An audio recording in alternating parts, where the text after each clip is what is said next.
Hello, everyone. Before we begin today's story, I have a small favor to ask. Please hit subscribe and turn on the notification bell so you never miss our channel's new videos.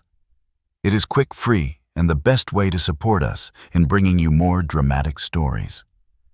Your support means the world to us. Where are you watching from? Drop your city or country in the comments below. Thank you very much. Now let us return to our main character. I still remember the morning my son called me a burden. Not because of what he said, but because of how calmly his wife smiled when he did. That was the moment I realized the home I built with my own hands no longer felt like mine. The smell of coffee still filled the kitchen, the same chipped mug still sat by the window, but something in the air had changed. I could feel it, the quiet distance that grows in a house. When love is gone, replaced by something colder, sharper. The kind of silence that follows words you can't take back. My name is Walter Briggs. I'm 66 years old, and I've lived most of my life in Cincinnati, Ohio, on a quiet street where every neighbor knows the sound of each other's lawnmower. The house I live in, or rather lived in, is the same one my late wife Linda and I bought 35 years ago, when we were young, hopeful, and convinced that love could fix anything. I worked as a mechanical engineer back then, designing conveyor systems for a packaging plant. Linda taught literature at the local high school. Between the smell of engine oil and the sound of chalk on blackboard, we built a life that, though simple, was ours. Linda's been gone for 6 years now, heart failure quick and merciless. The day she died, the house fell silent in a way it had never been before.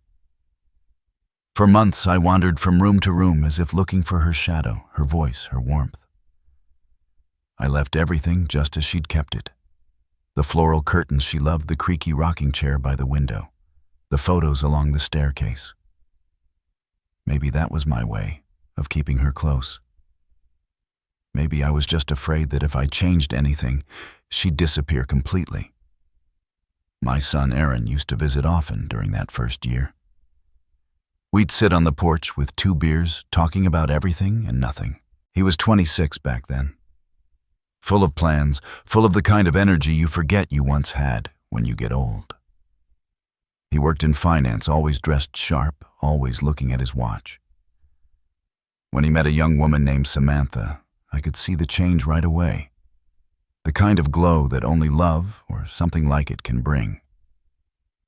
The first time Aaron brought Samantha home, I cooked Linda's favorite roast and set the table with the good dishes.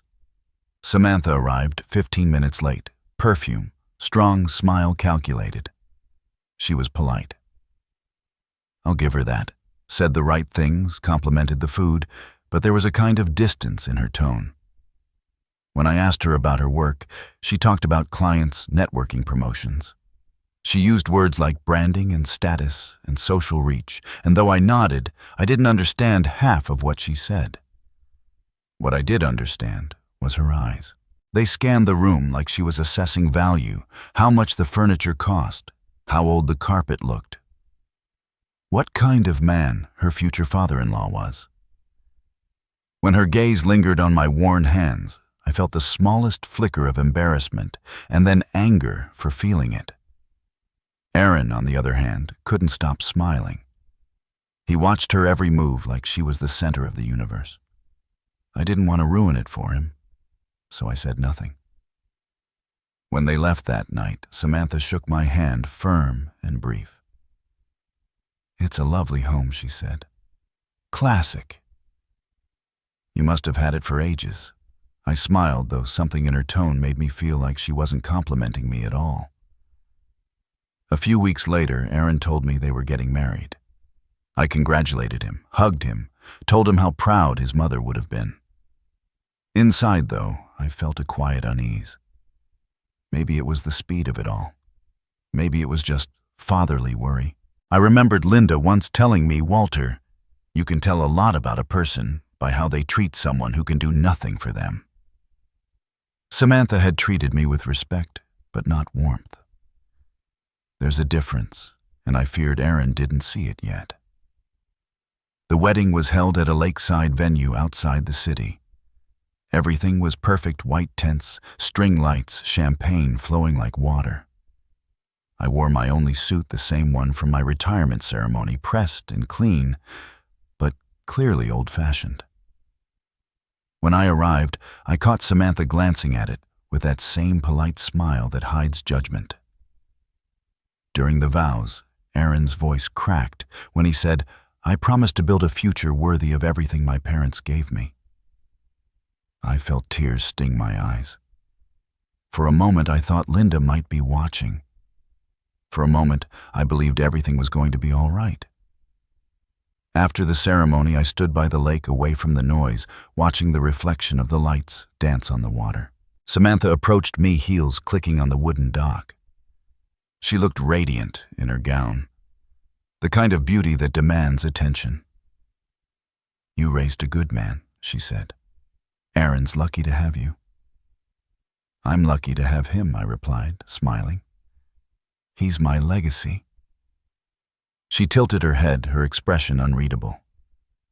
"Well, now he's mine too," she said, then turned and walked away. I stood there staring at the ripples her reflection left behind.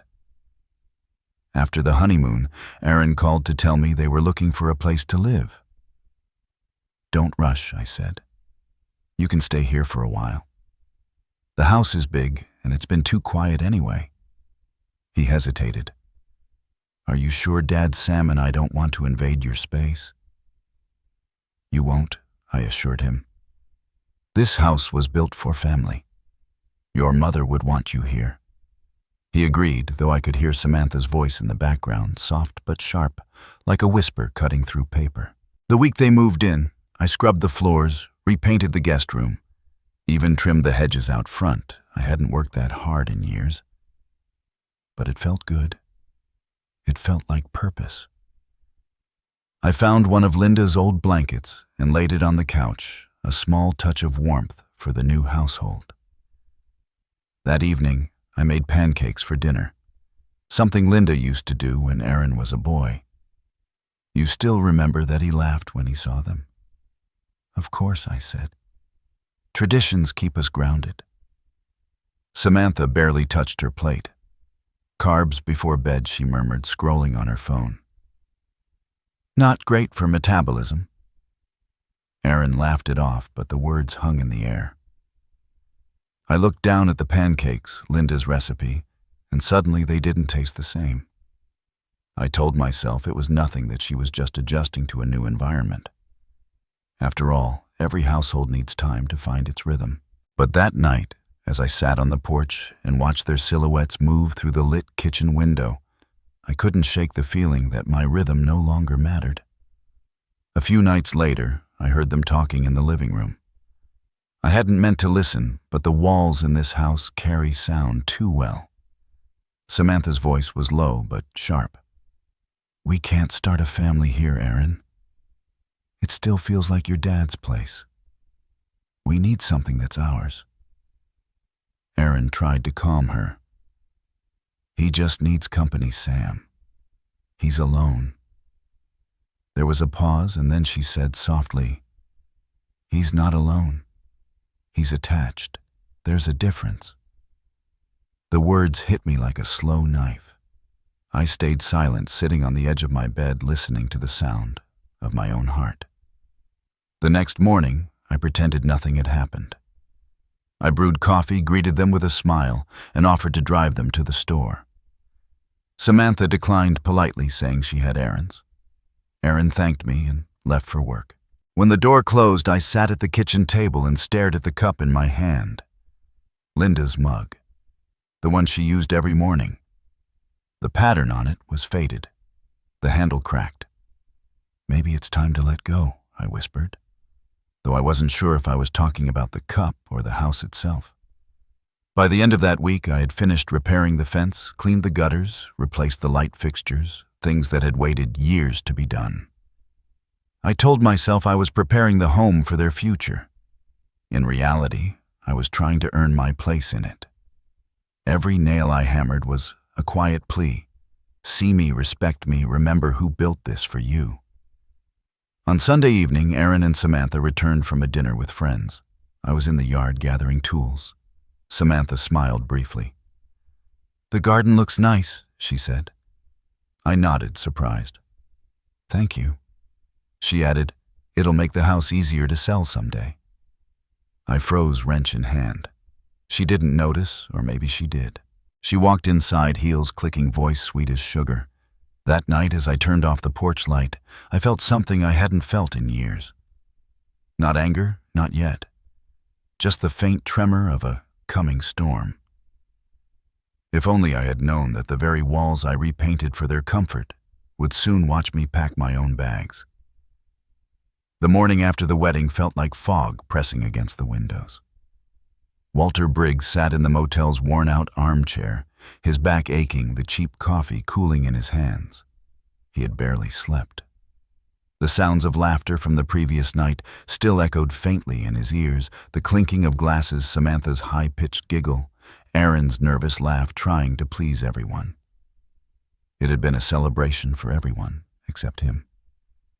He replayed the moment in his head, the instant Samantha looked at him, as though he were something she had to tolerate, not family. "You don't need to worry about anything, Walter," she'd said too loudly when he offered to help clean up after dinner. "We've got this. You should just rest. You've done enough already." The words had been sugar-coated, but the undertone was clear. He was no longer part of we. The motel smelled faintly of stale smoke and disinfectant. Walter placed the coffee down, rubbed his temples, and stared at the folded map on the nightstand. He'd come here after the reception because Samantha had insisted she and Aaron needed privacy for the honeymoon night, even though it was just at their new house, barely 10 minutes away. He could still hear her laugh. "You'll understand, right? You've got your own space." His own space was this $40 a night room with a flickering neon sign outside spelling "Sleep Easy In." He exhaled slowly. There was a time he would have argued, but years had taught him that silence said more than anger ever could. He checked his phone, no messages from Aaron, not even a quick text to make sure his father had gotten to the motel safely. That hurt more than he wanted to admit. By mid-morning, Walter decided to take a drive through their old neighborhood. He needed to see something familiar, something that still made sense. The truck he drove was a 20-year-old Ford, the kind of machine that coughed before it started, but never gave up. The sound of its engine was the only thing that still felt steady. When he pulled up to the street where his old house used to stand, the air thickened. He slowed down, parking across from the small white bungalow that had been his and Linda's for nearly 3 decades. The for sale sign was gone, replaced by a newer one, "Welcome home, Aaron and Samantha." Walter sat behind the wheel for a long time, his hand resting on the gear shift. The front yard looked different, new paint-trimmed hedges, a shiny SUV in the driveway. Samantha's touch was everywhere, the new wreath on the door, the garden chairs, even the 2 perfect flower beds. It was beautiful, and it stung. He remembered the day he'd sold it. He hadn't planned to. He'd been thinking about downsizing, maybe moving to a smaller apartment where he wouldn't feel Linda's absence in every corner. But when Aaron had said he and Samantha wanted to buy a place, Walter had seen it as a sign. "Let me help," he'd insisted, ignoring the small voice that warned him about entangling finances. He'd sold the house and handed Aaron $50,000 for the down payment. "You'll need a good start," he'd said proudly. "Your mother would have wanted it." And now there it stood, the home he had built, painted, repaired, and mowed for 30 years, belonging to someone else. He started the truck, but before he could pull away, the front door opened. Samantha stepped out, phone pressed to her ear, her robe tied carelessly. She froze when she saw him. For a second, her face shifted, shock, then annoyance. She turned slightly away, whispering something into the phone, before hanging up and crossing her arms. "Walter?" She said, her tone polite enough for the neighbors. "Didn't expect to see you here." "I was just passing through," he replied quietly. Wanted to see how the house looked. It's perfect, she said, emphasizing the word. We've been working really hard on it. She smiled, but it didn't reach her eyes. You know, trying to make it our space? He nodded slowly. That's good. Every house needs a soul. She tilted her head. Right. Well, Aaron's at work. He said you might stop by, but maybe next time you could call first. He looked at her for a moment, realizing she wasn't nervous. She was establishing territory. Sure, he said. I'll remember that. She smiled again, the kind of smile people give when they're closing a door on you without physically touching it. Take care, Walter.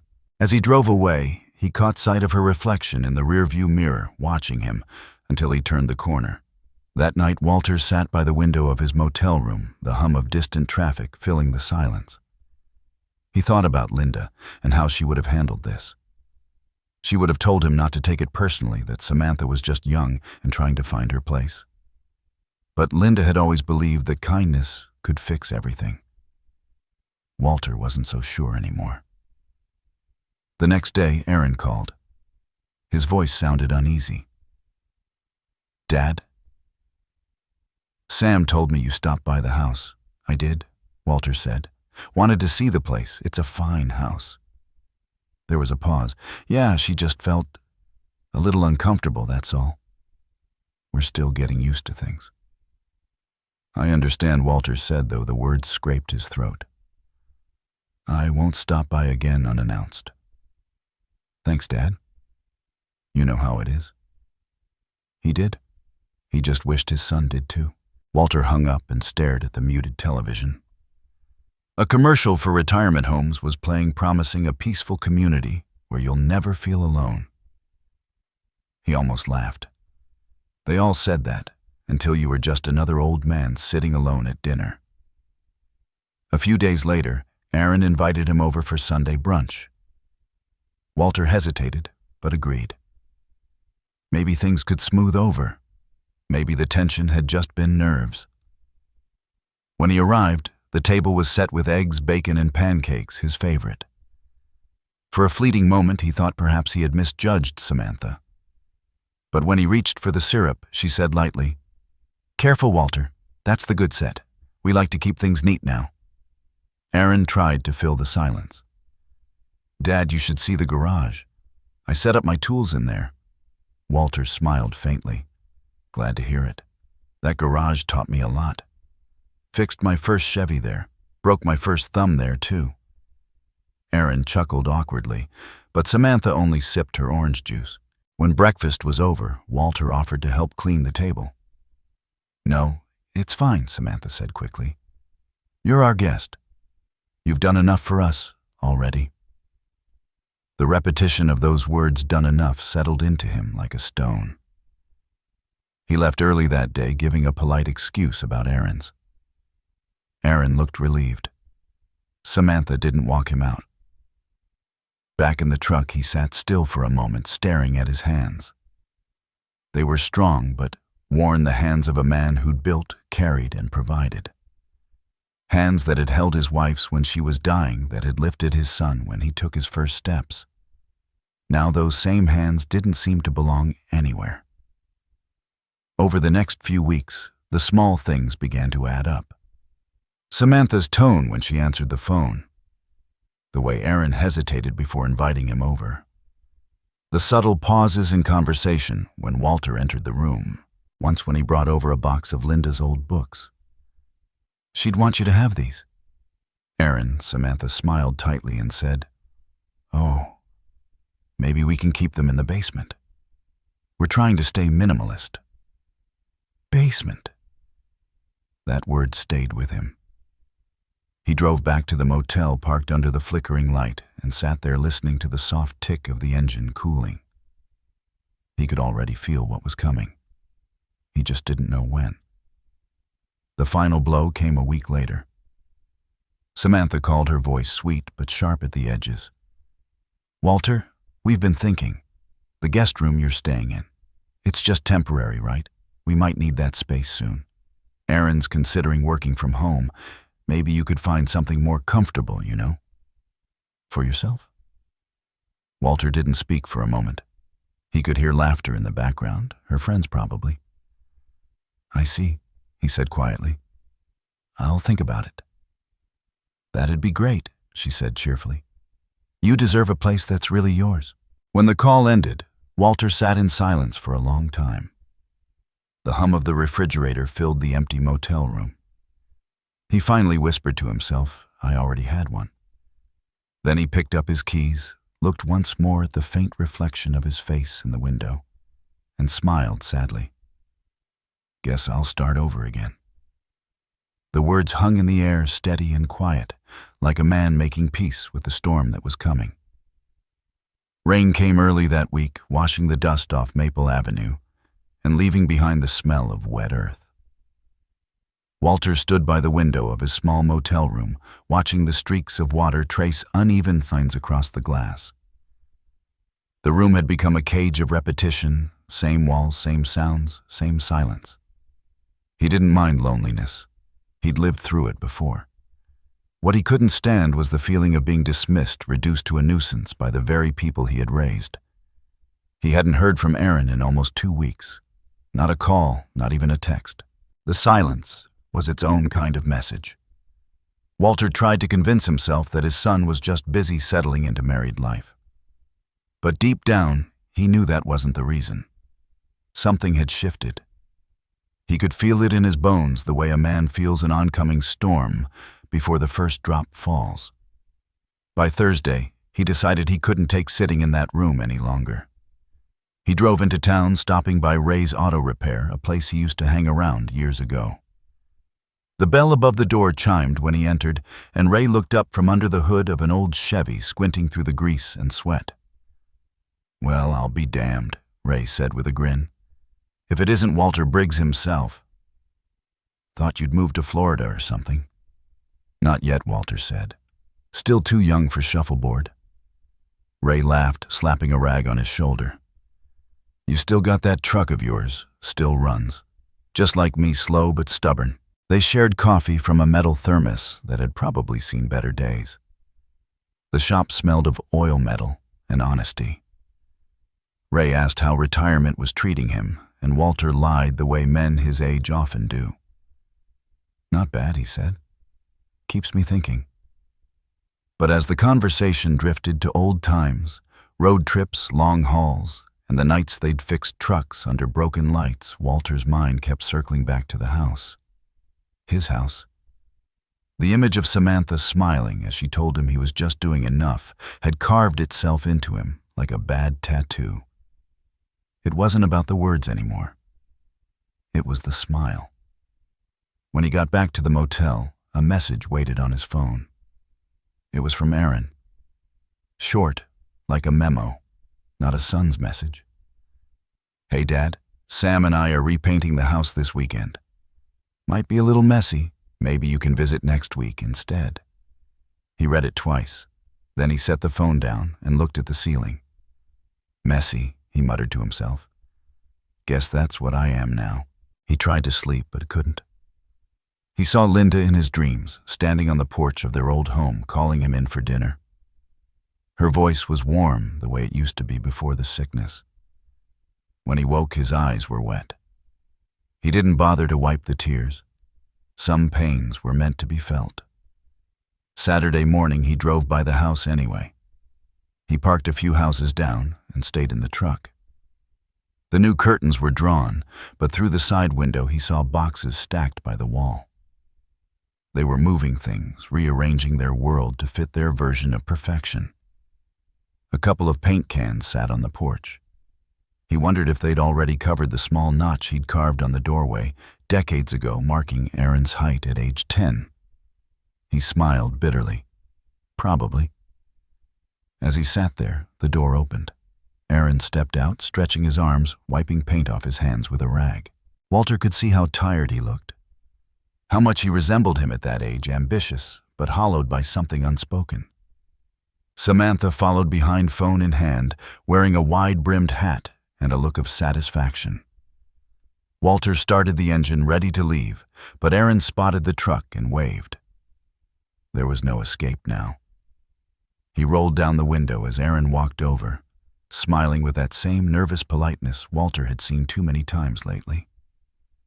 "Hey, Dad. Didn't expect to see you here." "I was just passing by," Walter said. "Thought I'd check how the place looked." "It's coming together," Aaron said, glancing back at the porch. "Sam's got a real eye for design, I can tell." Walter's tone was even, but inside he was measuring every word. Samantha approached her smile tighter than her ponytail. "Walter, what a surprise." "Didn't mean to intrude," he said. "Oh, not at all," she said, though her eyes said otherwise. "We're just repainting, trying to make things cozy. You know how newlyweds are." "I remember," Walter replied. "I used to think fresh paint could fix everything, too." Aaron shifted uncomfortably. "Dad, you want to come in? Have a coffee?" Samantha hesitated. "Oh, actually, the kitchen's kind of a mess. Maybe next time." Walter looked at his son, saw the apology in his eyes, and nodded. "Next time, then." He drove away slowly, the taste of bitter coffee and humiliation thick in his mouth. Behind him, laughter erupted. Samantha's laugh again, light and confident, like she had already forgotten he existed. That evening, he sat outside the motel, staring at the neon sign buzzing faintly. A young couple pulled into the parking lot, laughing arms around each other. Walter smiled sadly. Once upon a time, that had been him and Linda scraping by, but happy. Love had made everything worth it back then. He wondered what had gone wrong with Aaron, what had made him forget where he came from. The next few days passed in monotony. Walter walked to the diner every morning, ordered black coffee and 2 eggs, and pretended to read the paper. The waitress, a kind woman named June, noticed his routine.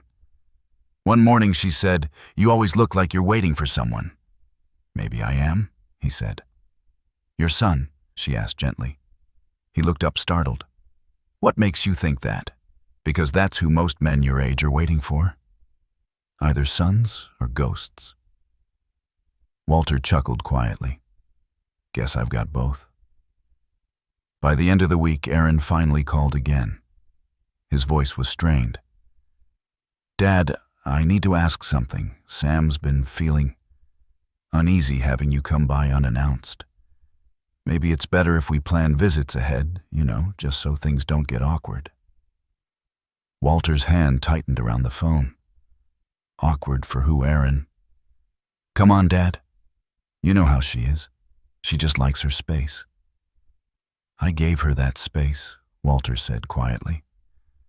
$50,000 worth of it. There was a long pause on the line. Then Aaron said softly, "Let's not make this about money." "I didn't," Walter replied. "You did, the moment you forgot what it cost me." He ended the call before his voice could break. That night he didn't sleep. He sat by the window, watching headlights pass on the highway. His hands folded together, knuckles white. He thought about the last conversation he'd had with Linda before she died. She had told him, "Promise me you won't let bitterness win. Promise me you'll always try to see the good." He had promised. But he wasn't sure he could keep that promise anymore. A week later, Mrs. Colton, the neighbor from across the street, called his phone. She'd gotten the number from an old church directory.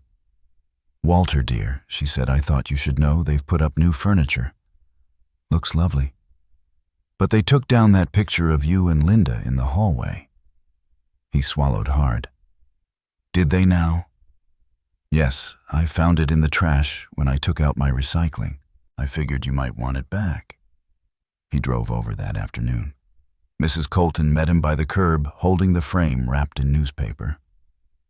"I cleaned it up," she said kindly. "Didn't seem right, them throwing it away like that."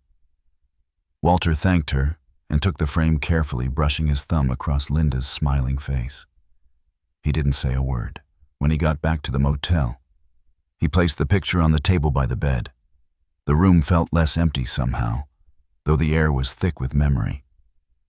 He whispered, "Guess it's just you and me again, Lynn."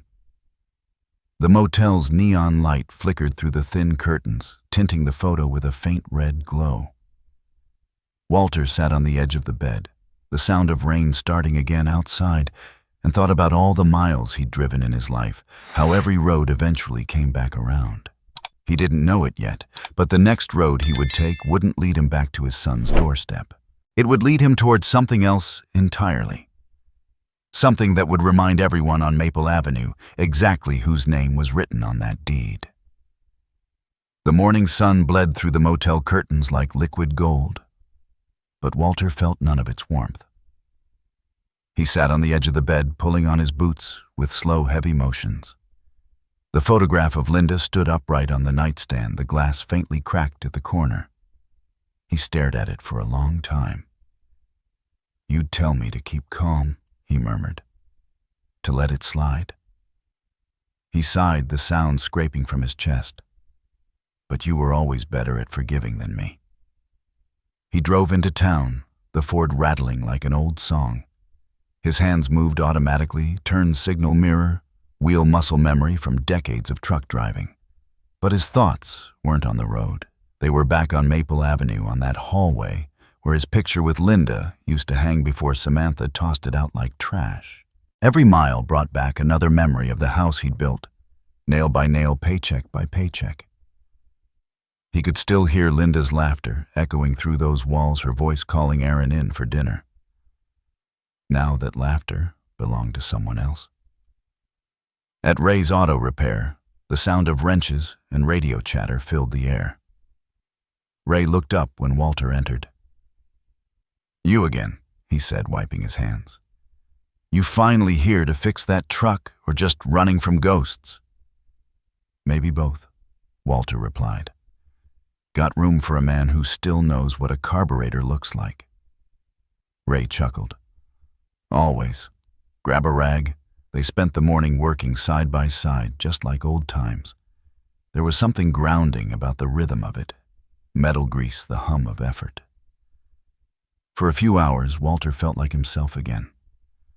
But when Ray went out back to fetch parts, Walter's phone buzzed on the workbench. It was Aaron. "Dad, can you stop by tonight? We need to talk." Those words sat heavy on the screen. No greeting. No love you, just business. Walter pocketed the phone and didn't answer. He'd learned over the years that rushing never made anything better. By the time he drove back to the motel, twilight had set in. The neon sign flickered red, buzzing like a heartbeat. He sat in the truck for several minutes before finally unlocking his door. Inside, the air was stale, the carpet worn thin, but it was quiet. He poured himself a drink, cheap bourbon from the convenience store across the street, and turned off the lights. He wanted to think in the dark. He didn't have long. The phone rang again. Aaron. This time Walter answered. "Hey, Dad. Look, Sam feels bad about how things came across lately." "Does she?" Walter said flatly. "She does," Aaron insisted. "We just think maybe we should set some boundaries. You know, to make things easier. Easier for who Dad come on. You're making this harder than it needs to be." Walter closed his eyes. "I gave you $50,000 to buy that house, Aaron. The one I built with my own hands. You think I did that so I could be treated like a stranger? That's not fair. What's not fair is pretending I don't exist in the home I paid for." There was silence on the other end. Then, Aaron's tired voice. "Maybe we should talk in person." "Maybe," Walter said and hung up. He didn't drive there that night. He wanted the anger to settle before it turned into something he'd regret. Instead, he opened his old wallet and pulled out the deed to the house, creased yellowed but still legible. His name was printed clearly at the top. Walter E. Briggs, owner of record. He traced the letters with his finger. "Still mine," he whispered. The next morning, he went to the diner on Main Street.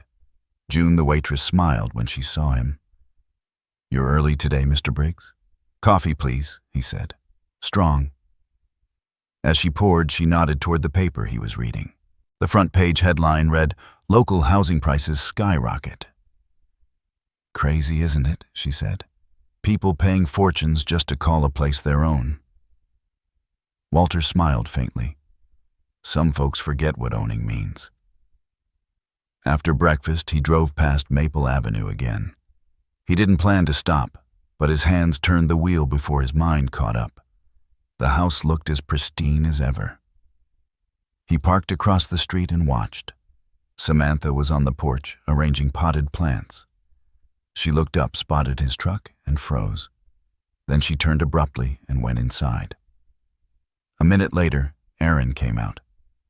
He looked hesitant, like a man walking into the wind. Walter got out of the truck, closing the door gently. "Dad." Aaron began forcing a smile. "Didn't expect you so soon." "Seems like I'm always showing up at the wrong time," Walter said. "What did you want to talk about?" Aaron shifted his weight. "It's about the house. Sam and I are grateful for everything you've done, really. But it's hard living with you here. She feels like she can't make it her own place." Walter frowned. "Her place, Aaron. That's not her house. Not yet." Aaron hesitated. "We were thinking maybe you could stay somewhere else for a bit. Just until things settle." Walter stared at him. "Somewhere else?" Aaron nodded quickly. "We'd cover the motel. It's tense, you know." Sam's stressed from work, and Walter raised a hand. "Stop. You don't have to justify it." He turned to look at the house, the white porch, the fresh paint, the yard he'd mowed for 30 years. "You really think throwing me out will make her feel at home?" Aaron's mouth opened, but no sound came. Samantha watched from the window, her arms crossed. "I'll pack my things," Walter said quietly. "Don't worry, I won't make it awkward." "Dad." Aaron started, but Walter had already turned toward his truck. That night, Walter moved out for good. He didn't take much, just clothes tools and Linda's photograph. When he returned to the motel, the clerk at the desk looked up. "Back again? Mr. Briggs' guess, so," he said. In the room, he set Linda's picture on the table facing the window. "Looks like we're renting again," he told her softly. The silence that followed was heavy, but calm. For the next few days, Walter kept to himself. He worked a few shifts with Ray, helped fix an engine here and there, and tried not to think about Maple Avenue. But late one afternoon, as he was locking up the garage, Ray said, "You know, I heard something about your old place. Someone said your name's still on the deed." "That right?" Walter nodded. "That's right." Ray wiped his hands on his rag. "Then technically they're living in your house." "I know." Ray gave him a long look. "So what are you going to do about it?" Walter smiled faintly, the kind that didn't reach his eyes. "I don't know yet, but I'll figure something out." That evening, as the sun dipped behind the trees, Walter took a walk down by the river. The water was calm gold and silver under the fading light. He sat on a bench, listening to the steady rush. Life was simple here. No walls, no locks, no one deciding where he did or didn't belong. He thought about Linda again. She had always believed that decency was its own reward. "Don't let bitterness harden you," she'd said once when they were struggling through a rough patch. "Hold your ground, but don't lose your grace." He smiled sadly. "I'm trying, Lynn. I really am." A group of children played by the dock, their laughter carried by the wind.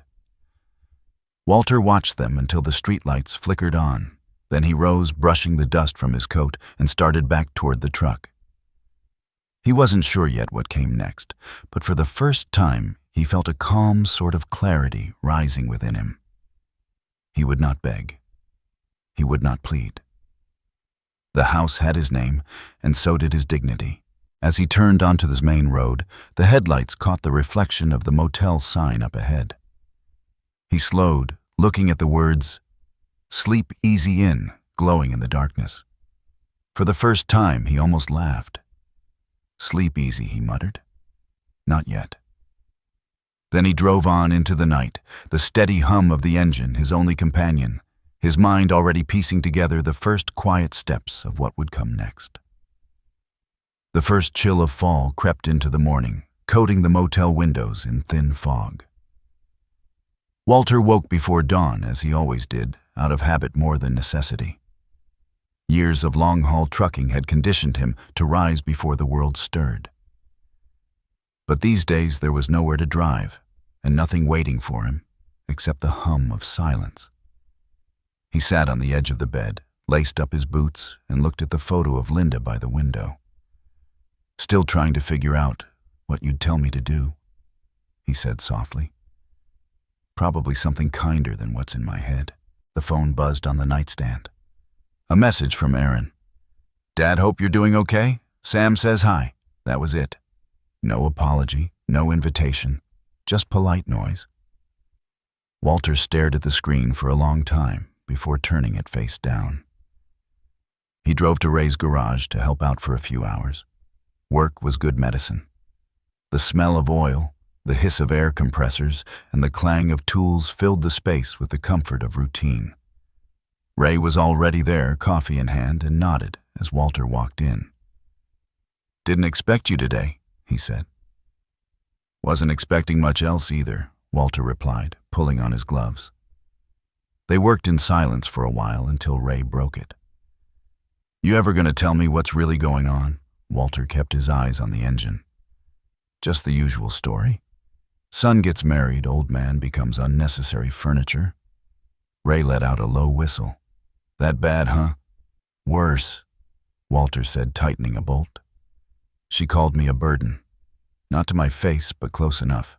I could hear it in every word." Ray stopped what he was doing, and Aaron let her. Walter's jaw tensed. He didn't stop her, which is about the same thing. For a moment only, the radio filled the space, an old country song humming through static. Ray finally said, "You got more patience than I ever would. If someone talked to me like that in my own damn house—" "It's not my house anymore," Walter interrupted. "That's the problem." When they finished for the day, Ray offered him a beer. They sat on overturned crates near the garage door watching cars pass. The sky burned orange as the sun dropped behind the trees. "You ever think about moving on?" Ray asked. Moving on from what Walter said. From family. From the only thing that used to mean something. Ray shrugged.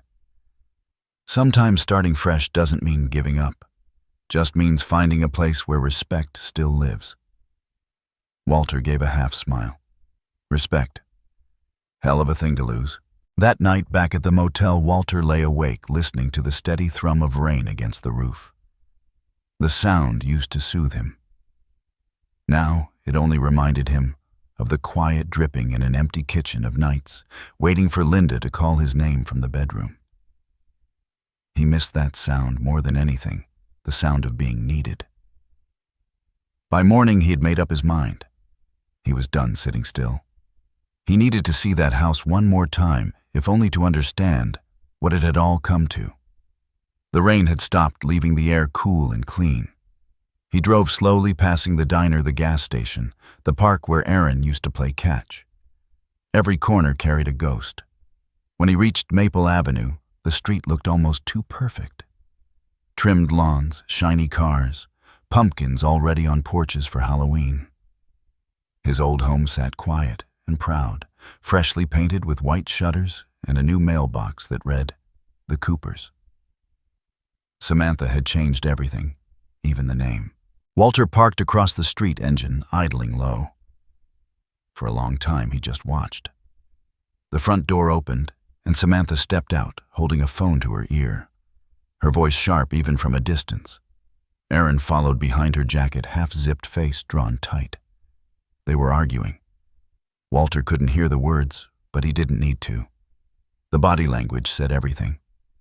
Her pointed finger, his hunched shoulders. Then, as suddenly as it started, the argument ended. Samantha stormed inside, slamming the door. Aaron stood there for a moment, staring at nothing, before sitting down on the porch steps. Walter shut off the engine and got out. He crossed the street slowly. Aaron looked up, startled. "Dad," he said, standing quickly. "What are you doing here?" "Didn't plan it," Walter replied. "Was driving by." Aaron rubbed his neck, glancing nervously at the door. She's not in a good mood." "So I see." For a moment, neither spoke. Walter looked around the yard. The porch swing he'd built the oak tree where Aaron had once tied a tire swing. The flower beds Linda had planted years ago. Gone now, replaced by ornamental shrubs. It was all too neat, too polished, too sterile. Aaron broke the silence. "I didn't mean for things to get this way." "Yes, you did," Walter said quietly. "You just didn't mean for me to notice." Aaron's shoulders sagged. "Dad, please. You think I don't understand what's going on. You're caught between being a husband and being a son. I get it. But there's a difference between choosing peace and choosing cowardice." Aaron looked down. "You don't know what it's like living with her temper." Walter nodded. "You're right, I don't. Because I wouldn't live with it." Before Aaron could respond, the door opened. Samantha appeared, her expression unreadable. "Oh," she said coolly. "Walter's here." "Just leaving," Walter said. "No, stay," she said sweetly, leaning against the doorframe. "I'd hate for the neighbors to think we're not welcoming."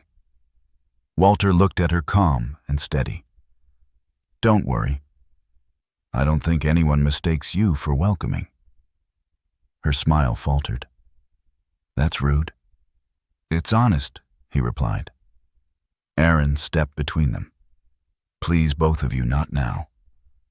Walter took a breath, looking at his son. "I'll go, but you should think long and hard about what kind of man you want to be, Aaron. One who builds, or one who lets others tear down in his name?" He turned and walked back to his truck. Behind him he heard Samantha mutter something, but Aaron didn't answer. The engine started with a low growl, and Walter drove off without looking back. That night, he couldn't shake the image of Aaron's face, tired, worn, defeated. It wasn't hate he felt. It was pity. His son was trapped in a gilded cage, and he didn't even realize it.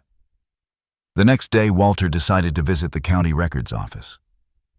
He didn't know exactly why, maybe curiosity, maybe something more. The clerk, a young woman with glasses too big for her face, looked up when he approached. "How can I help you, sir?" "I need to check property ownership records," Walter said. "Address 243 Maple Avenue." She typed on her computer, squinting at the screen. "Let's see. Current title holder is, well, looks like it's still under your name, Mr. Briggs." Walter blinked. "You sure?" "Yes, sir," she said, turning the screen toward him. "Title transfer never went through. The property's legally yours." He stared at the monitor, heart pounding quietly. All this time, Samantha had been acting like she owned the place. But she didn't. Not even Aaron did. The deed still bore his name, his house, his land. The clerk smiled politely. "Would you like a printed copy, yes?" Walter said, voice steady. "Yes, I would." He took the paper, folded it neatly, and slipped it into his jacket pocket. When he stepped outside, the wind caught his hair, the sun breaking through the clouds. For the first time in months, he felt a quiet kind of power settle in his chest. Not the loud, vengeful kind, but the grounded certainty of a man who finally remembered his worth. As he walked back to his truck, he muttered to himself, "You called me a burden, Sam. Let's see how heavy the truth feels." He climbed into the driver's seat, turned the key, and smiled faintly at the sound of the engine roaring to life. The world outside had shifted. But inside he felt something click back into place, dignity long buried, finally resurfacing. By the time he reached the motel, the sun had dipped low, casting long shadows across the parking lot. He parked, shut off the truck, and sat for a while, the folded deed resting in his hand. The edges were crisp, the ink clear. His name stared back at him like a promise. "Still mine," he said again. Then he smiled slow and deliberate, the kind of smile that came not from anger, but from resolve. The world might have taken his comfort, but not his name. And that he realized was more than enough to start with. The next morning arrived quiet and windless, a kind of calm that felt undeserved. Walter woke before sunrise and sat in the dim glow of the motel lamp, holding the folded deed in his hands. The edges were creased from where his fingers had pressed all night. He hadn't slept much, but he didn't feel tired, only clear. For the first time in months, the confusion had burned away, leaving behind something sharper. He knew exactly what he had to do. He poured himself motel coffee that tasted like ash and went to the window. Outside the parking lot was still the asphalt shining from last night's rain. Across the street, a bakery sign flickered on. People were already starting their days, people who still belonged somewhere. Walter watched them for a moment, then grabbed his jacket, his hat, and the paper that proved he hadn't been erased. By 7, he was driving into town, the Ford humming low beneath him. He parked outside a brick building that hadn't changed in 40 years, Stevens and Ewell Legal Services. The brass letters on the door were faded, but the smell of polish and old wood hit him the moment he stepped inside. A young receptionist looked up, startled by the sight of an older man in a worn leather jacket clutching a folder like it was something sacred. "I need to talk to someone about property law," Walter said. 10 minutes later, he was sitting across from a man in a gray suit, middle-aged, clean-shaven, the kind of lawyer who had learned to talk slow so clients didn't panic. "Mr. Briggs," he said, after reading through the deed, "this is straightforward. You're the legal owner of the property. No transfer has been filed, no sale recorded. So if I wanted to sell it," Walter said, "no one could stop me." "Correct. It's your right entirely. And if I wanted the people living there out," the lawyer leaned back, folding his hands, "they'd be considered occupants by permission, meaning you allowed them to stay.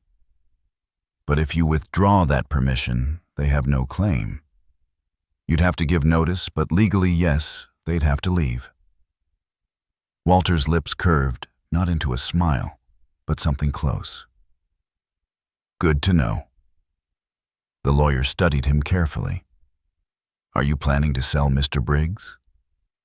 Walter looked down at the deed, his name bold and permanent. "I'm planning to remember who I am." He thanked the lawyer, paid for the consultation, and left. The crisp air outside felt lighter somehow. As he walked toward the truck, he thought of Linda again, how she used to handle every problem with quiet precision. No shouting, no spectacle, just a decision made and carried out. She used to say, "Paper doesn't lie, Walter. People do." And she had been right. The paper was here solid and cold in his hand. It would do the talking now. At noon, he stopped by Harper & Bell Realty, a place he'd driven past 1,000 times, but never thought he'd enter. The front office smelled of air freshener and ambition. Behind the counter sat a young agent named Melissa, her hair tied in a sleek bun and her smile a little too professional. "Good afternoon," she said brightly. "Looking to buy or sell?" "Sell," Walter replied, placing the folder on her desk. 214 Maple Avenue. Her fingers hesitated on the keyboard. "That's a beautiful neighborhood. Are you sure you want to sell positive?" She glanced at his worn jacket and the calluses on his hands, clearly doubting he owned a home in that part of town. But when she opened the folder and saw the notarized deed, her tone changed instantly. "Of course, Mr. Briggs. We can have the listing ready by tomorrow. I'll send a photographer to take exterior shots this afternoon." Walter nodded. "Make it quick. I don't like things hanging around." "Yes, sir," she said. "Would you like to set a price market value?" he said. "I'm not greedy, just efficient." As he turned to leave, she asked gently, "Do you mind if I ask why you're selling?" "It's a lovely home." Walter paused at the door. "Because the people inside forgot who built it." Back at the motel, he sat on the edge of the bed and took a long breath. His reflection in the mirror looked older, but steadier too. He'd spent a lifetime solving problems with his hands, engines, roads, machines. This time he was fixing something different, his own dignity. That evening, Ray called. "Heard you've been to a lawyer," he said. "Should I ask, you could," Walter said. But I wouldn't get much of an answer. Ray chuckled. "Well, whatever you're planning, just remember, don't do it out of anger." "I'm not," Walter said quietly. "I'm doing it out of memory." The next morning he woke to a voicemail from Melissa. "Everything's confirmed, Mr. Briggs. We've got buyers interested already. The paperwork will be ready for your signature by the end of the week." Walter smiled faintly. "End of the week," he repeated. "Sounds right." He spent the day walking around town. People nodded to him, old faces from the gas station, the diner, the post office. He hadn't realized how invisible he'd made himself these past few months. That was changing now. In the afternoon, he stopped at the park near Maple Avenue and sat on a bench facing the street. Across the road, he could see his old house sunlight glinting off its freshly painted shutters. A woman pushing a stroller passed by and nodded politely. Walter nodded back, his eyes fixed on the front porch where Samantha once stood laughing at him. Now the laughter was gone, replaced by the steady hum of a life built on someone else's foundation. He didn't go near the house that day. He didn't need to. He knew what was coming.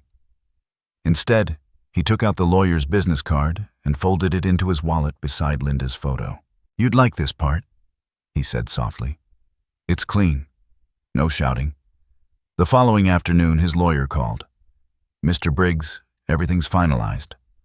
Once you sign the documents, the property changes hands immediately. The new owner will handle the notice to vacate."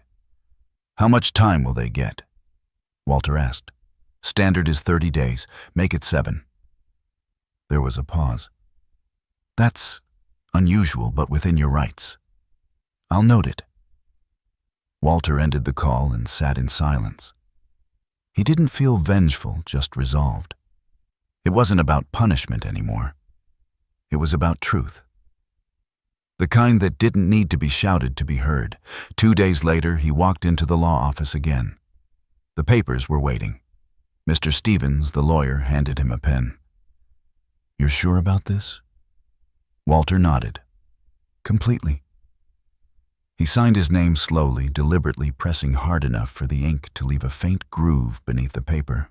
The sound of the pen scratching was soft but final, like the closing of a door that would never open again. When he stood, the lawyer asked, "Do you want me to notify them, or will the realtor handle it?" Walter smiled faintly. Let them find out on their own. As he walked out into the crisp air, the afternoon sun hit his face. He felt lighter, not triumphant, not smug, just steady, grounded in the kind of peace that comes when a man reclaims what was taken from him. He stopped at a red light on his way back to the motel. Across the intersection stood a bakery where he and Linda had once spent Sunday mornings. Without thinking, he parked the truck and went inside. The bell chimed as he opened the door.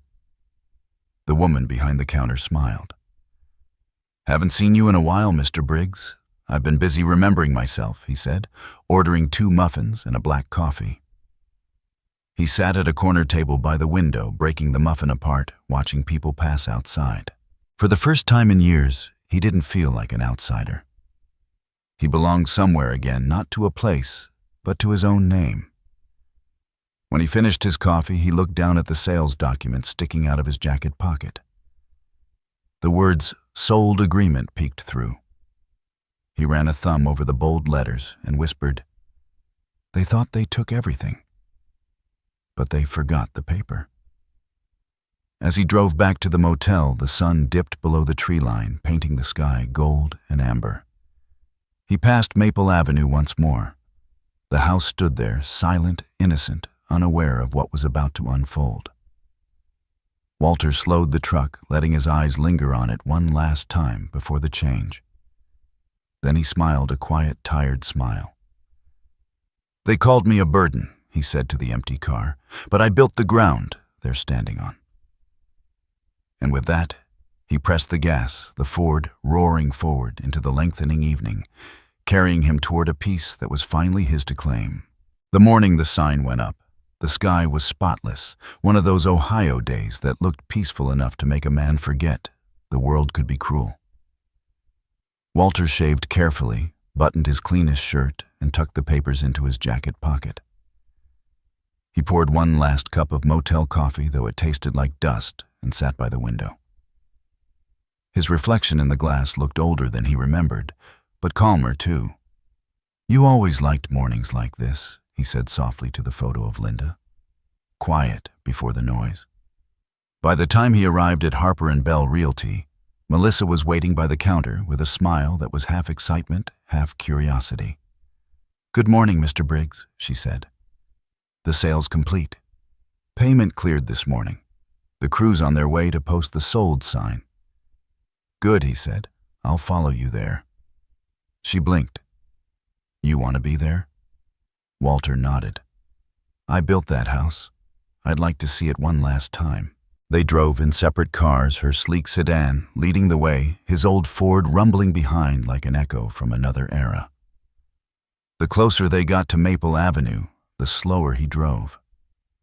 Familiar houses came into view, porches he'd repaired, fences he'd painted, neighbors who used to wave when Linda baked too much and sent him out with leftovers.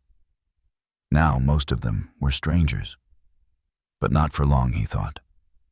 When they turned onto the street, Walter saw it immediately. His old house, white and perfect in the morning light, the flowers arranged just so, the curtains freshly ironed. A symbol of everything Samantha wanted people to think she was. He parked across the street as the truck from Harper & Bell pulled up. Two workers stepped out carrying the red and white sign and began measuring where to stake it into the ground. Samantha opened the door first. She was dressed in a silk robe, her hair tied back, phone in one hand. The color drained from her face when she saw the truck. "Excuse me," she called, walking barefoot across the lawn. "What do you think you're doing?" The younger of the workers looked at her, puzzled. "Ma'am, we were told to post the sold sign. Closing's done." "Sold," her voice cracked. "You must be mistaken. This house isn't for sale." Walter stepped out of his truck. The creak of the door made her turn. When she saw him, her expression shifted from confusion to disbelief, then to anger. "What the hell are you doing here?" she demanded. "I came to see the new sign," he said quietly, his hands in his pockets. Aaron appeared behind her, still in his work clothes, tie undone. He froze when his eyes met his father's. "Dad," he said, his voice uncertain. "What's going on?" Walter walked toward them, calm as stone. "You tell me, son. Seems like you've been living in a house you don't own." Samantha laughed high and shrill. "That's ridiculous. The house is ours." "No," Walter said, pulling the folded papers from his jacket. "It was mine. And now it belongs to someone else." He held the deed out to Aaron. "Read it." Aaron took the paper with trembling hands, scanning the document. His eyes widened. "Wait, this says you're still the legal owner."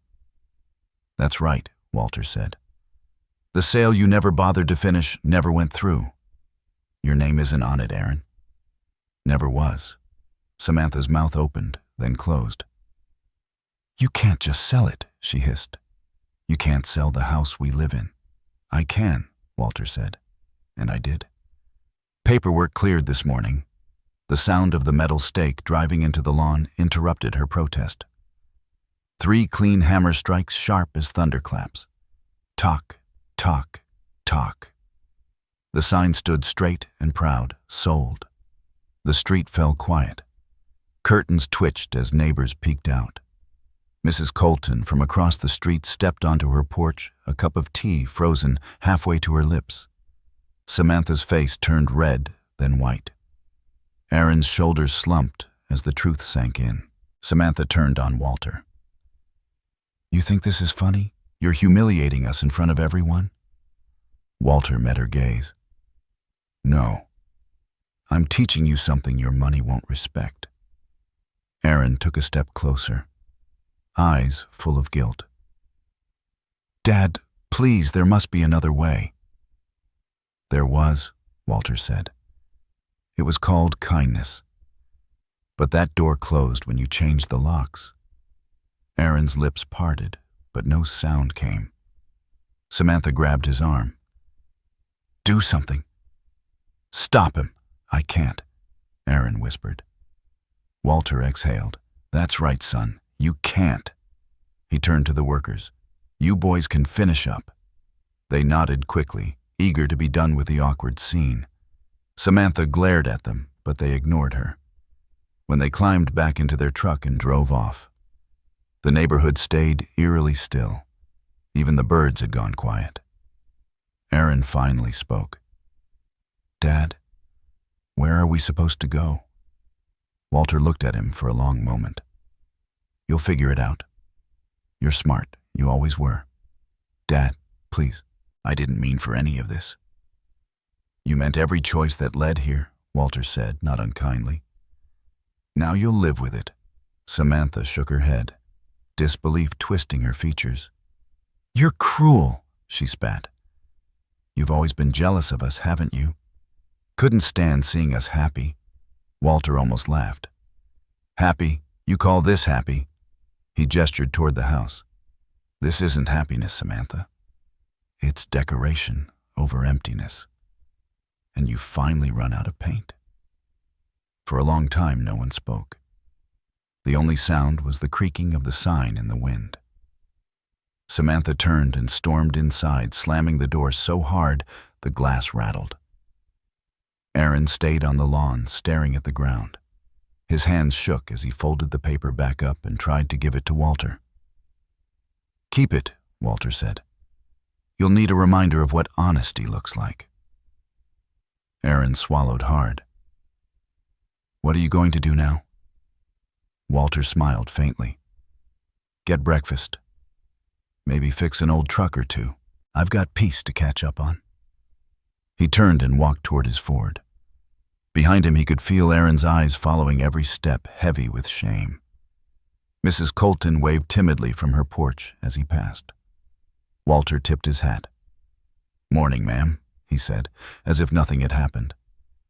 When he climbed into his truck, he sat there for a moment, hands resting on the wheel. Through the windshield, the red sold sign glared against the perfect white of the house.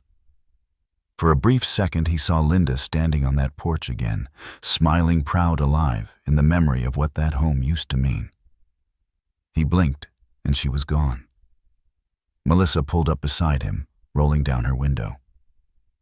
"Everything all right?" she asked, though she already knew the answer. "Everything's perfect," he said. "Thank you for your help." "You're welcome," she said softly. "Not everyone gets to see justice like that." Walter nodded. "Justice is simple. People make it complicated." As she drove away, he started his truck, easing out of the street. Through the rear-view mirror, he caught one last glimpse of the house. Samantha was standing in the doorway, hands on her face, while Aaron sat on the steps, motionless. The neighbors had come out now, silent, watching. Walter didn't smile, not really. But there was a quiet satisfaction in his chest, the kind that comes from doing what's right, not what's easy. He reached into his pocket, pulled out the old letter he'd written weeks ago, but never sent to Aaron. He unfolded it, read the first line aloud. "Respect is the only inheritance worth keeping." He crumpled the letter gently, then rolled down the window and let it fly. The paper caught the breeze fluttering down the street until it vanished. As the truck rumbled toward the highway, Walter spoke softly to no one in particular. "I didn't need revenge. I just needed peace." And as the wind streamed through the open window and sunlight flashed across his hands, he realized he finally had it. The morning after the house sold was strangely still. Walter sat at a corner table in a small diner, the kind with chipped mugs and coffee that could strip paint. The newspaper in front of him trembled slightly in his hands, not from nerves, but from the faint tremor age brings. On the front page, an article caught his eye. Local property sold in record time on Maple Avenue. He stared at the photo. His old home, the porch gleaming the word sold, staked proudly in the yard. It felt like reading his own obituary, only he was the one who wrote it. He folded the paper neatly and pushed it aside. The waitress June came by with a pot of coffee. "Refill, Mr. Briggs." "Please," he said, his voice calm. "And keep the pot close." She smiled. "Busy day ahead," something like that. Outside, the town moved slowly. The bakery opened, kids waited for buses, and the world carried on as if nothing monumental had just happened. But for Walter, everything had shifted. He wasn't just a man with nowhere to go anymore. He was a man who'd closed a chapter and opened another. After breakfast, he stepped out into the brisk air. Across the street, two older men were talking near the barber shop. One of them lowered his voice when Walter passed. "That's the guy who sold his house out from under his son," the man whispered. The other frowned. "Can't blame him. I heard they threw him out first." Walter pretended not to hear. He had no appetite for gossip, but the comment lingered. It wasn't pride or shame that stirred inside him. It was relief. People finally knew the truth, even if they didn't know all of it. He spent the afternoon packing up what little he owned at the motel. A few shirts, a couple of books, Linda's picture, and a small box of tools. The manager watched him from behind the desk. "Leaving us, Mr. Briggs." "Moving closer to the river," Walter said. "Cheaper rent, better view." He found a small apartment on the edge of town just above a laundromat. The place smelled faintly of detergent and old floors, but the light poured in, warm and clean. He unpacked quietly, placing Linda's photo on the windowsill, angled so the sunlight caught her face. "Looks better than Maple Avenue, don't it?" he said softly. No noise, no poison in the air. For the first time in months, he didn't feel like a ghost haunting the edge of his own life. That evening, Mrs. Colton called. "Walter, dear, you wouldn't believe the ruckus over there," she said, her voice bubbling with both shock and sympathy. "They were moving boxes out all night." That wife of Aaron's looked fit to explode. Walter chuckled softly.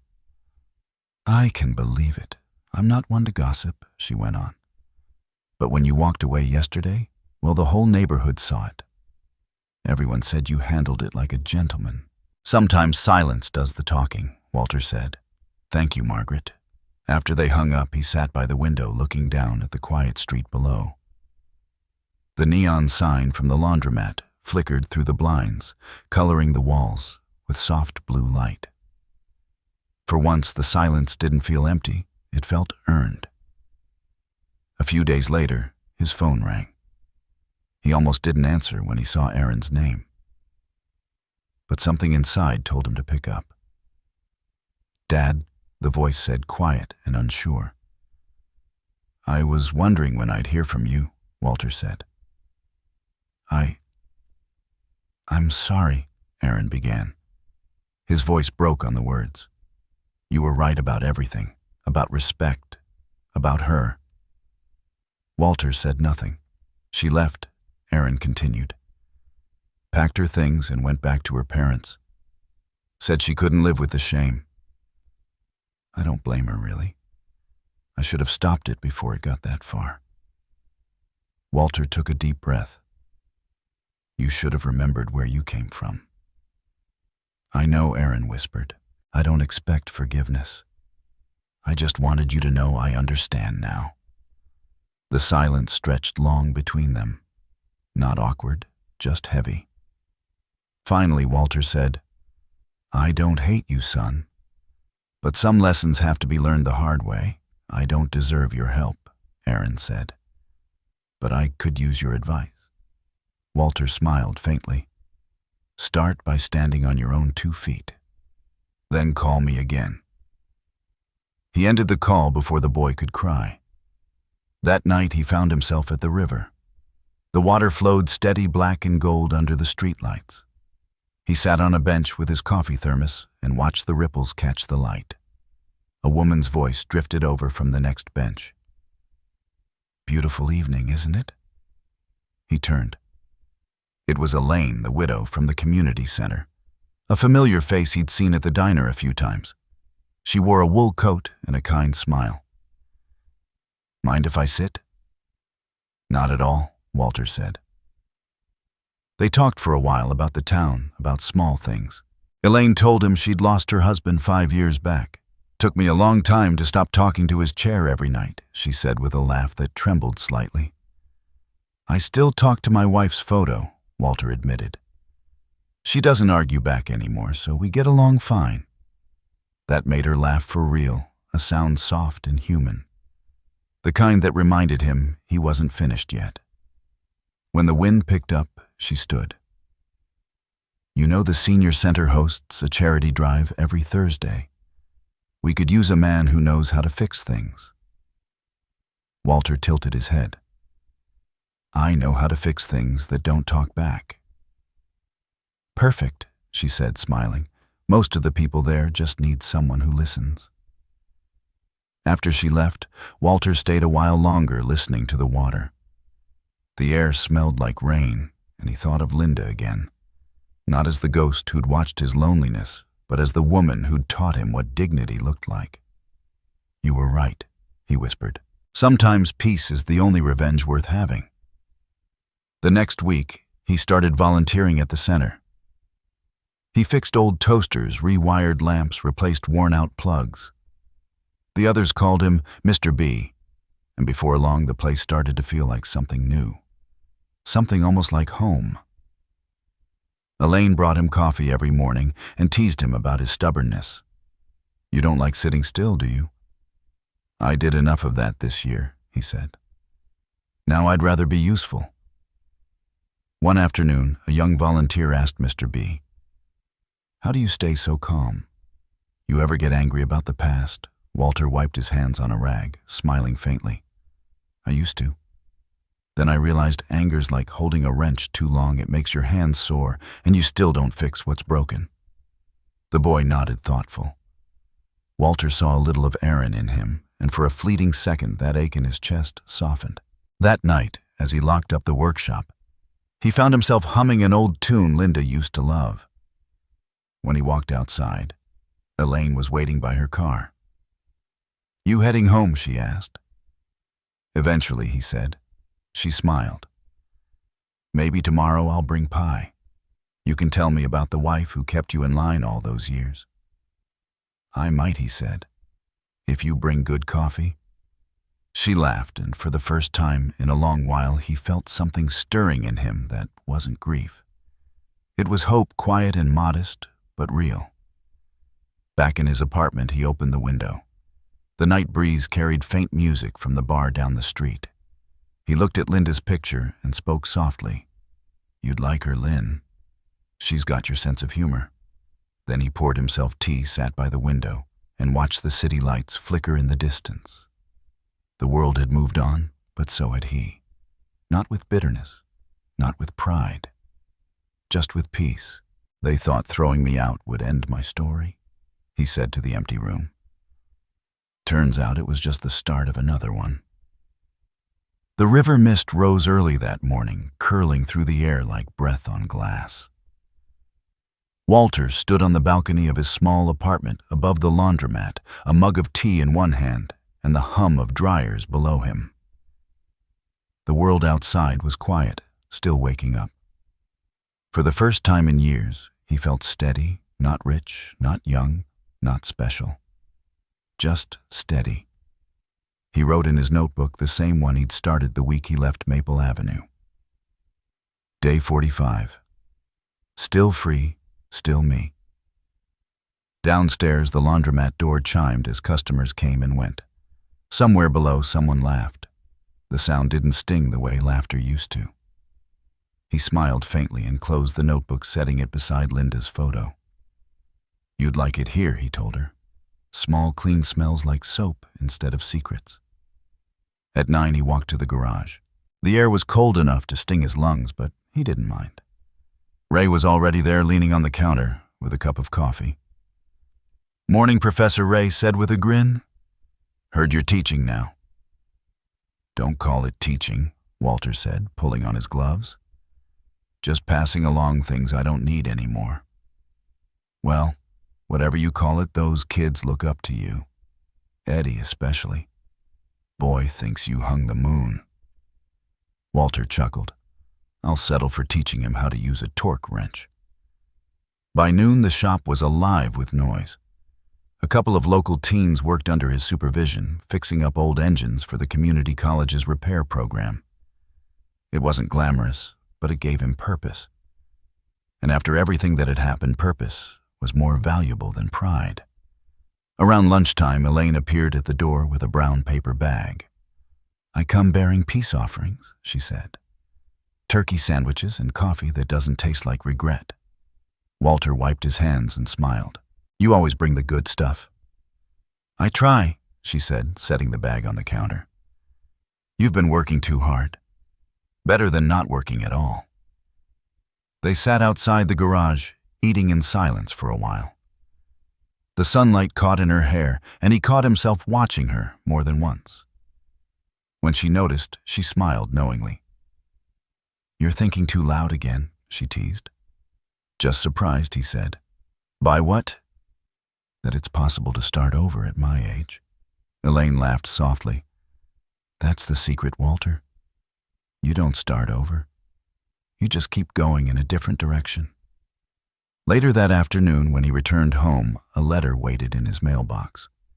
The handwriting was familiar Aaron's. Walter carried it upstairs, set it on the table, and stared at it for a long time before opening it. Inside was a short note and a check. "Dad, this is my share from the sale. I know it isn't much. I don't expect you to cash it, but I needed to try. Thank you for teaching me even when I didn't want to listen. I'm working again construction crew in Cleveland.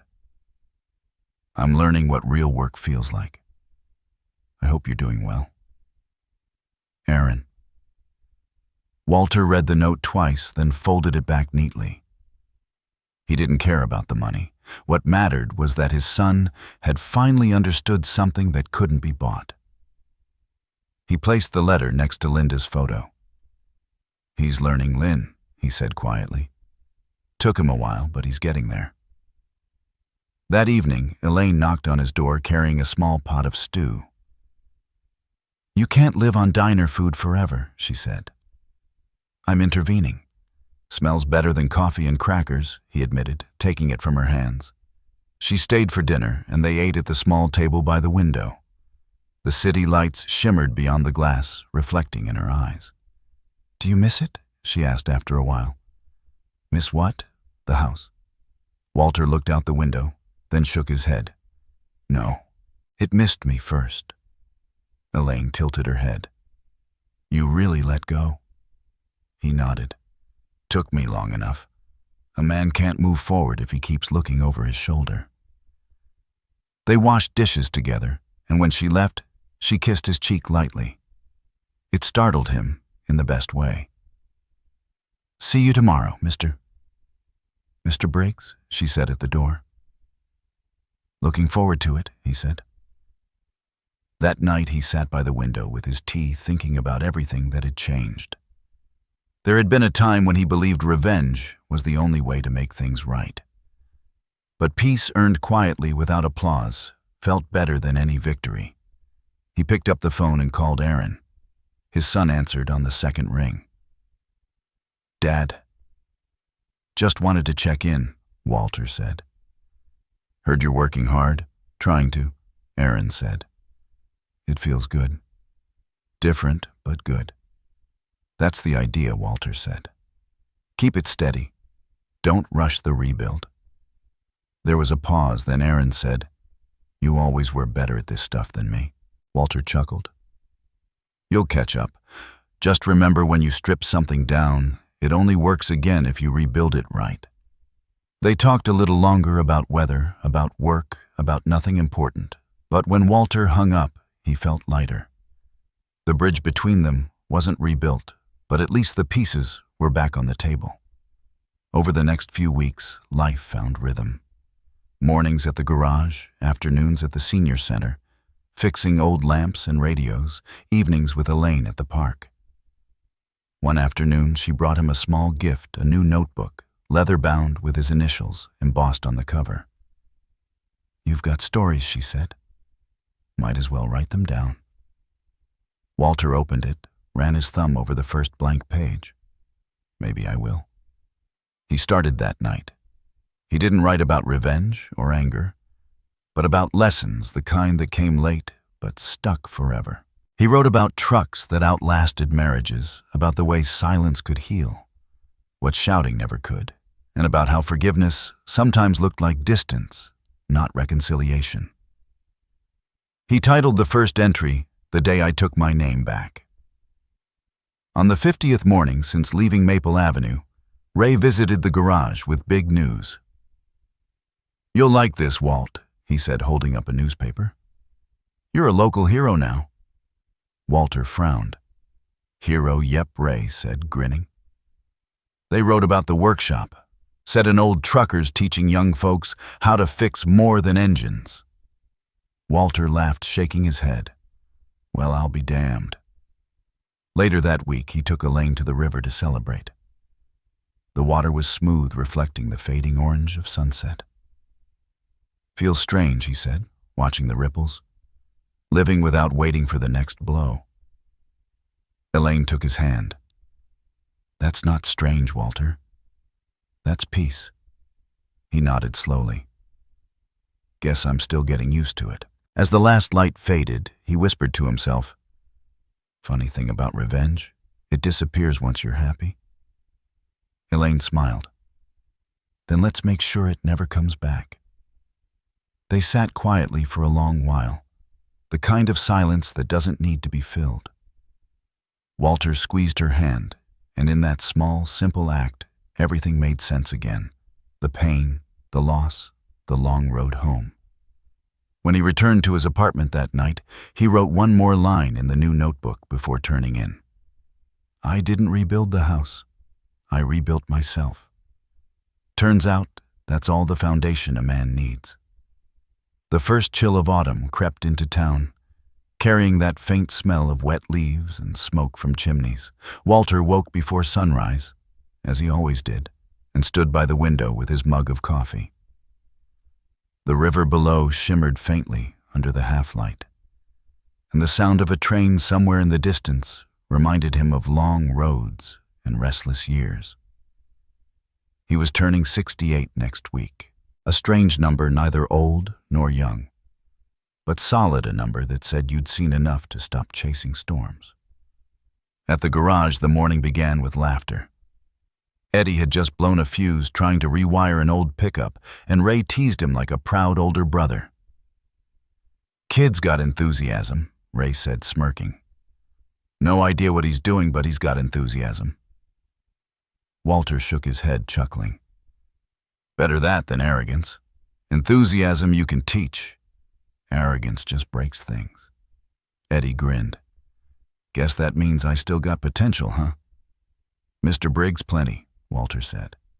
"As long as you remember every machine deserves respect, even the broken ones." That sentence hung in the air for a moment longer than usual. Ray caught Walter's glance and nodded slightly. They both knew it wasn't just about machines.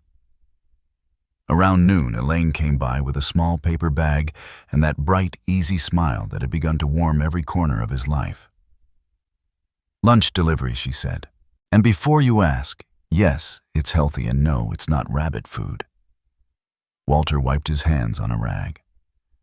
"That depends on your definition of healthy." She laughed and handed him a sandwich. "You've got grease on your face again. You're going to scare my book club if you show up like that next Saturday." "Book club?" Walter raised an eyebrow. "You're still trying to drag me into that." "Not trying," she said with mock sternness. "Inviting." "Hemingway this time. You could use a little art in your life." "I fix engines. They're my art." "Engines don't talk back," she said, smiling. "Books do." He laughed, shaking his head. "Fine, but only if there's pie." There will be pie, she promised. That afternoon, as the sun stretched shadows across the workshop floor, a familiar voice called from the doorway. Dad Walter froze mid-motion, the wrench still in his hand. He turned. Aaron stood there, cleaner than Walter remembered, hair cut short.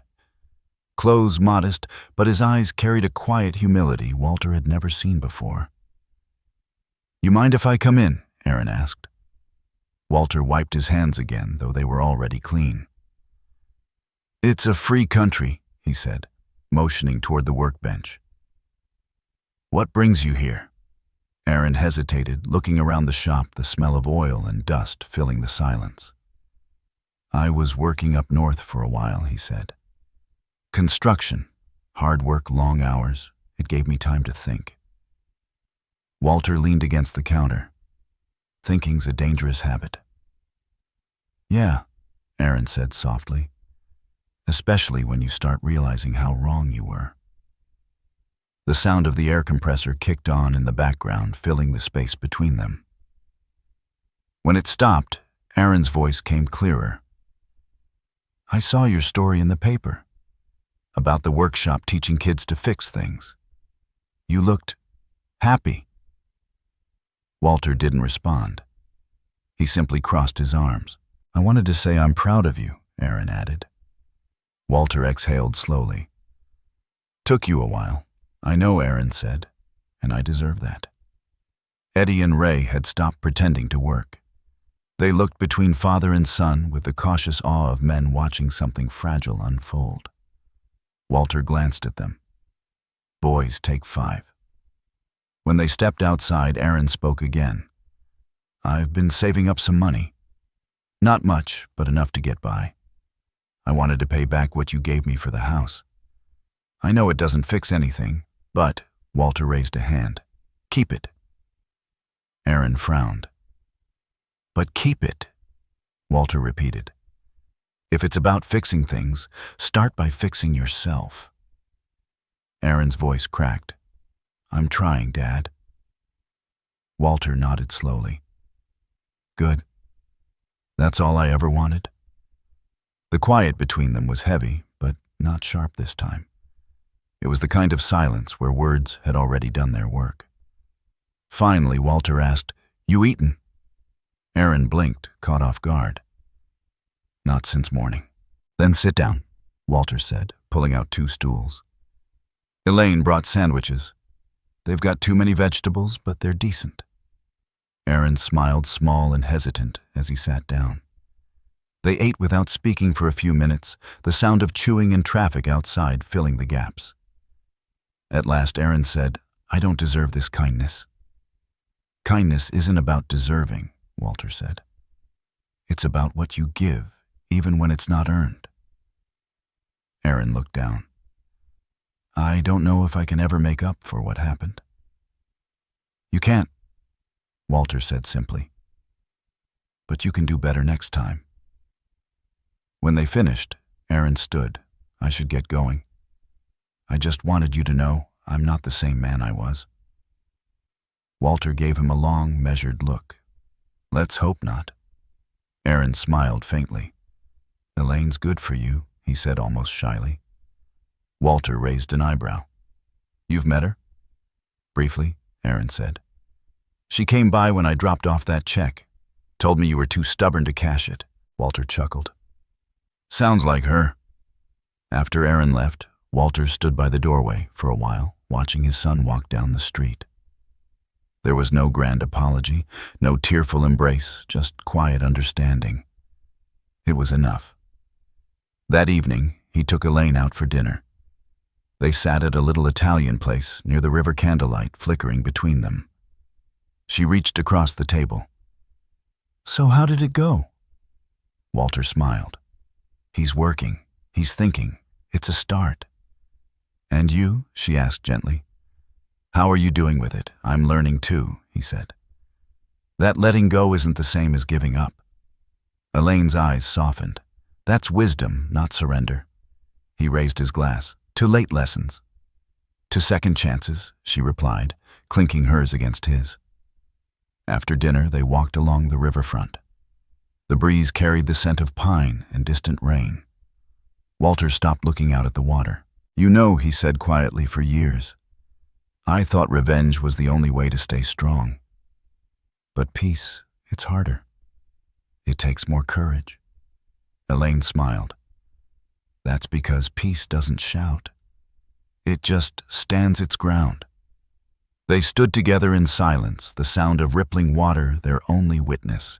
For the first time in a long time, Walter didn't feel like the man who'd been thrown out of his own life.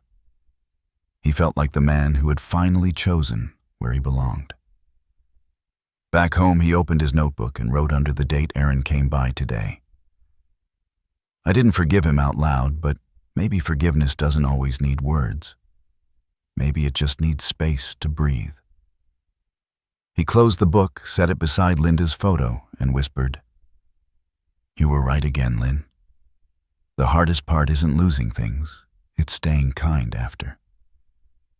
Then he turned out the light and lay back in bed, the steady rhythm of rain tapping on the window. The sound wasn't lonely anymore. It was alive. The morning sun streamed through the garage windows, cutting thin golden lines across the cement floor. Walter arrived before anyone else, as he always did, unlocking the side door and flipping on the lights. The smell of motor oil, steel, and faint coffee hung in the air, a scent that had become home. He wiped his hands on a rag, even though they weren't dirty, and looked around the workshop. It wasn't just a place to fix cars anymore. It was a classroom, a refuge, and in a strange way, a chapel for men who'd fallen and learned how to stand again. By 8, the students began arriving: Eddie, Carl, and a few new faces from the job center. They greeted Walter with a mix of respect and affection that still surprised him. Eddie set down his backpack and said, "Morning, Mr. B. The old Ford's almost ready to roar." Walter smiled. "Good. Make sure it roars in gear this time." Eddie laughed. No promises. The laughter was easy now. It had taken months for the garage to feel like this, a place filled not with the noise of frustration, but with the rhythm of purpose. Walter checked each workstation, offering quiet advice, letting the men make their mistakes and fix them. He'd learned that teaching wasn't about shouting orders, it was about listening between the silences. At mid-morning, Eddie asked Mr. B, "Can I ask something?" "Depends," Walter said, glancing up from an engine mount. Eddie wiped his hands, nervous. "How do you stay calm when life screws you over, like really screws you?" Walter chuckled low and soft. "Because anger's like gasoline, it burns fast and leaves you with smoke. You can't build anything on smoke." Eddie frowned, considering that. "So you just let it go." "I fix it," Walter said simply. "Not always the way I want to, but the way that lasts." The kid nodded, quiet now, and went back to work. Walter watched him for a moment and thought about his younger self. The man who'd once slammed doors and shouted at the world, convinced rage was proof of strength. Age had sanded those edges down, left behind something sturdier, not weaker, just tempered. Near noon, the garage door swung open. Elaine walked in carrying a small cake box. "I hope this is the right address," she said, her smile lighting up the room. "Someone told me there's a birthday boy in here." The men looked up, grinning. "It's Mr. B's birthday," Eddie shouted. Walter groaned. "Traitor." Elaine set the box on the counter and pulled out a modest chocolate cake, the frosting slightly crooked, but perfect in its sincerity. The candles were shaped like numbers, 6 and 8. "You've officially outlived your warranty," she said. Everyone laughed, even Walter. "Guess I'll keep running as long as the oil's clean." They sang off-key, but full-hearted. Walter didn't remember the last time he'd celebrated anything. When they handed him a slice, he took a slow bite, tasting more memory than sugar. Elaine leaned close and whispered, "You've built more than machines, Walter. You've built people." He swallowed, throat tight. "That's the only kind of building that lasts." After the small celebration, the group gathered around an old engine block covered in grease. Eddie stepped forward holding a plaque, just a simple piece of metal they'd etched themselves. It read, "To the man who taught us how to restart." Walter stared at it speechless. For a long moment, the only sound was the hum of the lights and the ticking of the cooling metal. Then he said quietly, "Restarting's the hardest gear in life. You did it yourselves. I just gave you the wrench." They applauded, clapping him on the back, laughing, filling the garage with warmth that could melt steel. For the first time in years, Walter felt proud not for what he'd regained, but for what he'd given away. Late that afternoon, when the students left, Aaron appeared in the doorway. He looked healthier now, stronger, steadier. "Busy day?" he asked. "Busier than usual," Walter said, wiping his hands again. "What brings you here?" Aaron held up a folder. "I've been taking business classes at night. Got an idea for something." Walter raised an eyebrow. "Something honest, I hope." Aaron smiled. "Yeah, I was thinking a workshop program for young guys out of work. Mechanical skills budgeting, maybe even some counseling. A place like this, but wider reach." Walter crossed his arms. "That's ambitious. I can't do it alone," Aaron said. "I need someone who knows what they're doing." Walter looked at him for a long moment, then nodded slowly. "Then maybe we'll build something real this time. Together." Aaron exhaled in relief, his grin wide and genuine. "Thanks, Dad." "Don't thank me yet," Walter said. "Wait till you see the paperwork." Aaron laughed, and for the first time in years, it didn't sound strained. It was the laugh of a boy who had found his footing again. That evening, Walter returned home to find Elaine waiting on the porch with 2 mugs of tea. The sky was bruised purple with the coming night, the air cool and soft. "You look tired," she said as he sat beside her. "Tired's good," he replied. "Means I've earned the day." She handed him a mug. "Aaron stopped by my bookstore. Said he wants to co-run a training program with you." "Seems so," Walter said, sipping the tea. "Guess the old dog's still teaching tricks." "You're building a legacy," Elaine said gently. "Not everyone gets that chance." He looked out over the street where leaves skittered across the pavement. "Legacy's a funny word. People think it's about money or buildings. It's not. It's about the people who'll remember how you made them feel." Elaine smiled. "Then you've done all right." They sat in silence for a while, the porch light flickering above them. Inside, Walter's phone buzzed with a message from Aaron dinner this Sunday. "My treat." He smiled and typed back, "Wouldn't miss it." Later, when Elaine left, he sat at his desk and opened his old leather notebook. The pages were filled with neat lines of handwriting, grease smudges, and moments frozen in ink. He began a new entry. "Dear Walter," he wrote, "you didn't win by selling the house. You won by not selling your soul. Revenge got you started, but forgiveness kept you steady. Maybe peace was never the absence of pain. It was learning to live through it with your head high." He paused, then added, "Linda would have liked this chapter." He set the pen down and looked at her photo on the shelf. "You'd like Elaine, too," he said softly. "She's got your patience, but she doesn't let me get away with anything either." The clock ticked steadily. Outside, the town's hum softened to a whisper. Walter stood and looked around his small living room tools. Stacked neatly, walls clean, the smell of coffee still lingering from earlier. It wasn't a mansion, but it was his peace. The next morning, he returned to the garage early again. The sunrise poured through the windows like melted gold, and he could hear birds outside for the first time in months. Aaron showed up not long after carrying 2 boxes of donuts. "Thought the crew might appreciate these," he said. "They will," Walter said. "You're learning fast." As the apprentices trickled in, Walter realized something simple and profound. The past was still there, every scar, every betrayal, but it no longer dictated the next line of his story. He was finally writing it himself. By noon, laughter filled the garage again. The sound echoed against the metal, and the memory of who he'd been before all this. Walter leaned on the workbench, watching the team work together, his son among them, and felt something deep settle in his chest. Maybe peace wasn't quiet. Maybe it sounded exactly like this. The garage smelled of fresh paint and motor oil, the kind of scent that spoke of work, not weariness. Walter unlocked the door at sunrise, the air cool and clean. The golden light streamed through the windows, touching the new sign above the entrance, Briggs & Son. Briggs & Son Workshop, rebuilding more than machines.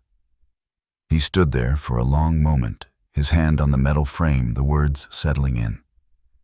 It wasn't about revenge anymore. It was about continuation.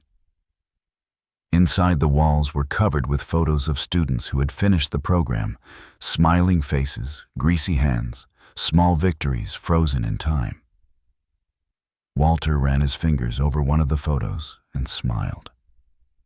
Every scar, every mistake, every long road had led to this.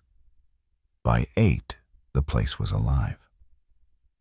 Eddie was tightening bolts on a carburetor, 2 newcomers were sorting tools, and the radio played a soft country song. Aaron walked in carrying a folder, his stride confident but relaxed. "Morning, Dad," he said. "Paperwork's ready. The nonprofit's official." Walter raised an eyebrow. "That's so." Aaron grinned. "You're looking at the co-founder of the Briggs Initiative for Trades and Second Chances." Walter took the folder, flipping through the documents. "Briggs Initiative, huh? Has a nice ring to it." "Yeah," Aaron said, leaning against the counter. "We'll take applications next month. The mayor's office even promised a small grant." Walter chuckled. "Didn't think I'd live to see the day you'd talk about city grants and trade programs." "People change," Aaron said quietly, "especially when they have someone worth proving themselves to." Walter closed the folder and met his son's gaze. "You don't have to prove anything to me anymore, Aaron. You just have to keep showing up." Aaron nodded, a quiet pride in his eyes. "I plan to." Elaine arrived soon after, her usual thermos in hand. "You two look like trouble," she teased. "What are we building today?" Walter smiled. "Legacies, apparently." She laughed and handed him a cup. "Well, make sure you build them level." "Always," he said. She stayed for a while, watching the men work, occasionally teasing Walter about his celebrity status. The local newspaper had run a small story about the workshop, how a retired trucker had turned a forgotten garage into a place of purpose. The headline read, "Rebuilding Lives, One Wrench at a Time."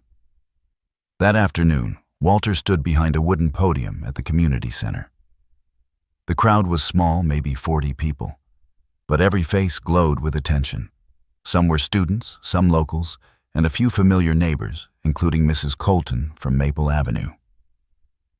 Elaine sat in the front row, hands folded, smiling with quiet encouragement. Walter adjusted the microphone. "I'm not much for speeches," he began. "I spent most of my life talking to engines. They don't interrupt much." A soft ripple of laughter filled the room. "I was once a man who thought revenge was strength." It continued.